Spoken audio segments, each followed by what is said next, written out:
Throughout this IMG video analysis series, we're going to be using one of our top juniors here at the Academy, Maria Shishkina. Maria Shishkina has used Dartfish a great deal over the past year in her development, and we really think it's helping her to improve. Today we're going to be covering the forehand.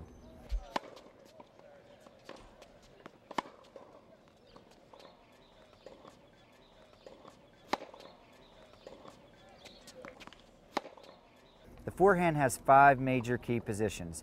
We have the ready position. We have hips and shoulder rotation.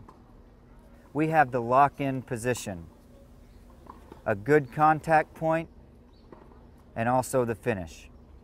Let's get started with the first key position, the ready position.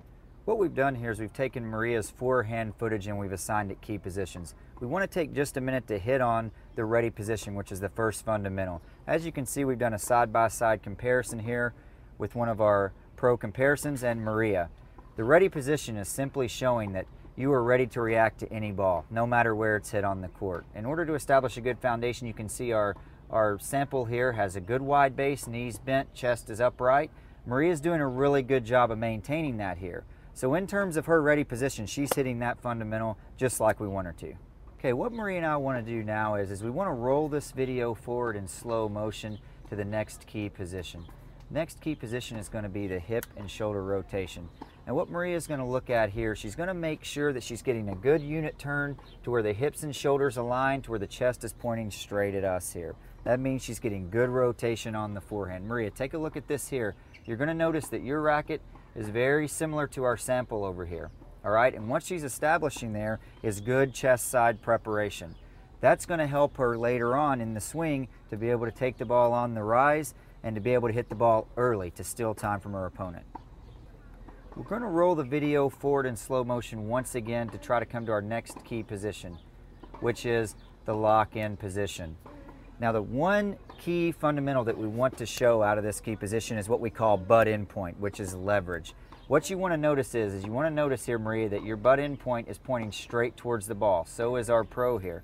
What we don't want to see in this screen is the butt-in point at us. That means the swing is once again too large and that they're going to be late on contact. Maria, you're doing a great job right here with butt-in point, establishing leverage, and ready to drive out towards contact. From the lock-in position, we want to roll the video forward to the contact point, which is the 4th key position, 4th fundamental that we're looking for. So, as you can see here, Maria's been doing a lot of work here at the Academy on trying to relax the arm and get the arm extending out a little bit more. You can see Del Potro here has a relatively straight arm at contact, so he has a lot of leverage through the shot. Been working with Maria to try to straighten that out just a little bit, relax the arm even more so she can drive out good contact point to go all the way through to the finish. We're going to go ahead and move from the contact point to our final key position, which is the finish. We're rolling this forward in slow motion to see that Del Potro on his finish here has a little bit more extension after contact. So one of the things we're continuing to work with Maria on is to lengthen that swing a little bit more out in front to add more spin, more power, and hopefully the ball will come off a little bit heavier into the court. You see that, Maria? So we're continuing to try to work on that. So after the analysis, we see the ready position looks great, hip and shoulder preparation looks great, lock-in position, butt-in points at the ball. So we're still working on driving out towards contact with good extension and to finish with good extension. Up next in our IMG video analysis series, we're going to take a look at Maria's backhand. Now, the backhand's not so difficult to take a look at because we really use the same key positions on the backhand as we do the forehand. Same concept in mind. So let's go ahead and jump into our first key position.